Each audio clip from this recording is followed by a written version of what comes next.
সাবেক সমন্বয়কদের নিয়ে নতুন ছাত্র সংগঠন বাংলাদেশ গণতান্ত্রিক ছাত্র সংসদের আত্মপ্রকাশ ঘটেছে। বিকেলে মধুর ক্যান্টিনে নানান নাটকীয়তার মধ্যেই যাত্রা শুরু করে সংগঠনটি। তবে ছাত্রদের নতুন এই সংগঠন ঘিরে উত্তপ্ত হয়ে পড়ে ক্যাম্পাস। হাতাহাতি, পাল্টাপাল্টি স্লোগানে উত্তেজনা ছড়ায়। পদ বঞ্চিত হওয়ার অভিযোগও তোলে একটি পক্ষ। আর গণতান্ত্রিক চর্চায় নেতৃত্বের প্রতিযোগিতা থেকেই এমনটি ঘটেছে বলে মনে করেন নবগঠিত ছাত্র সংগঠনটি। রণক্ষেত্র ঢাকা বিশ্ববিদ্যালয়ের মধুর ক্যান্টিন। এমন হাতাহাতি আর সংঘর্ষ আগে দেখেনি ক্যাম্পাস, যেখানে পক্ষ দুটো, সরকারি ও বেসরকারি বিশ্ববিদ্যালয়। কথা ছিল মধুর ক্যান্টিনের সামনে নতুন ছাত্র সংগঠনের আত্মপ্রকাশ ঘটবে, সেজন্যই সংবাদ সম্মেলনের আয়োজন।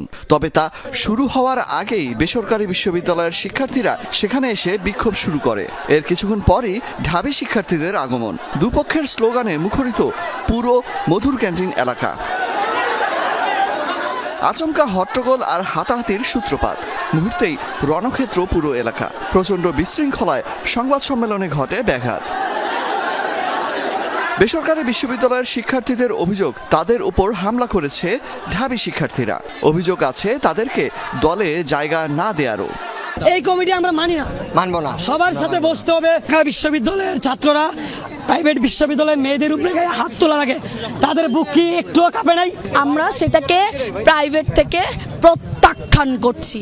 আমরা আপনাদের এরকম সিন্ডিকেট ভিত্তিক এইটা মানি না।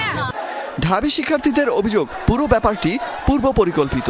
তবে এত বিশৃঙ্খলার মাঝেও আত্মপ্রকাশ ঘটে সংগঠনের। দেয়া হয় কমিটির ঘোষণা।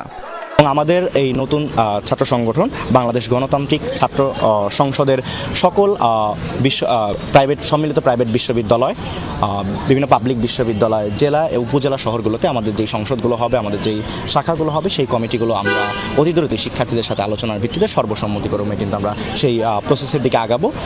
দুপক্ষের হাতাহাতিকে সংঘর্ষ নয়, বরং গণতান্ত্রিক চর্চার বহিঃপ্রকাশ হিসেবে দেখছে নবগঠিত এই সংগঠনটি। এই ইতিবাচক প্রতিযোগিতা চলমান থাকে। এই ইতিবাচক প্রতিযোগিতা কিন্তু নতুন বাংলাদেশ বিনির্মাণে আমাদেরকে সহযোগিতা করবে। অলক হাসান, যমুনা নিউজ, ঢাকা। ঘোষণা হয়েছে তারপরে